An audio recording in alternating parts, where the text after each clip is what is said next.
Good morning, everyone. Today we are going over Unit 1, Lesson 3, Factoring Polynomial Expressions, Part 2.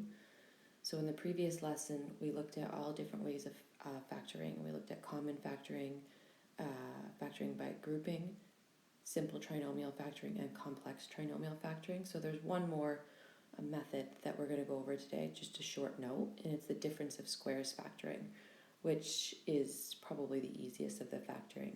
So when we have a difference of squares factoring, the first thing we're going to do is we're going to check to see if we can common factor first. So we're going to write in our first line here, check for common factors first.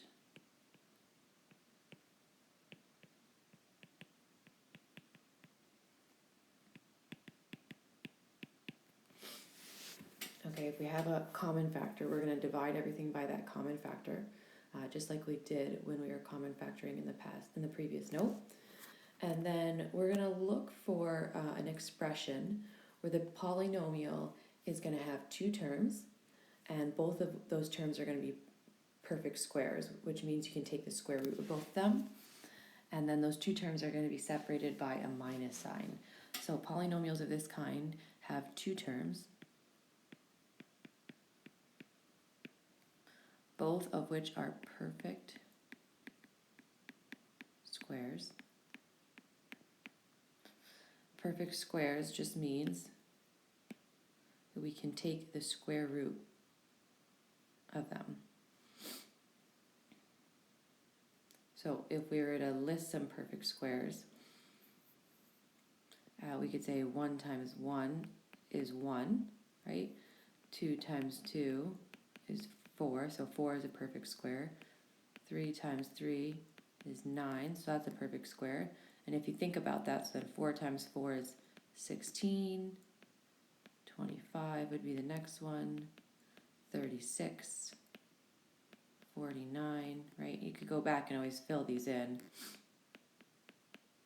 But you should be able to recognize perfect squares up to 100. So 9 times 9, 81, and 10 times 10 equals 100. And you know what? I'll just do a couple more. 11 times 11, 121, and 12 times 12 is 144. Okay, so those are some perfect squares that you should hopefully recognize if you were to see them in an expression. Okay, and finally, those two terms that are perfect squares must be separated by a minus sign.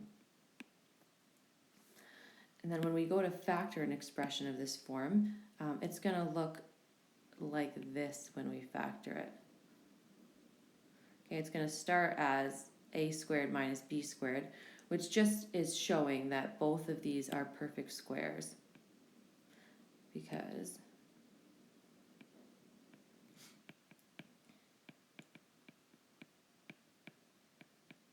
right, if it's something that's being squared, then when we square root it, it'll just get us back to a, or it'll just get us back to b. So I'll show you what I mean. So this first expression, we have k squared minus 100. So we're going to check and see, is there any common factor that we can pull out of this? So k squared minus 100, do these have any common factors? No, well, I have no coefficient on k squared, so there's no number I can pull out of that, and I don't have a variable on 100. So there's nothing in common the two things will have. So the next thing we're going to do is that we are going to factor this by a difference of squares. So when we factor by a difference of squares, all we do is we're going to take the square root of both terms. So the square root of k squared is k, and the square root of 100 is 10. And then just like they have it over here, we're going to take our a plus b, a minus b. So k represents our a, and 10 represents our b. So we're going to have k plus 10, k minus 10. And you're all done. Okay, let's look at this other one. So the next expression we have a to the power of 3 minus 16a. So right away I notice that there's an a in both of my terms. So I'm going to factor out an a before I do anything else. So if I take an a out of a to the power of 3, I'm going to have a squared left. And 16a divided by a is just going to be 16. Okay, now within my brackets I have a difference of squares. So I'm going to take the square root of a squared and the square root of 16. And the square root of a squared is just a. The square root of 16 is just 4. You're going to have a plus 4, a minus 4. Okay, let's put some equal signs on these. And that's it for your notes today. So pretty short note, try some of the examples in the practice problems.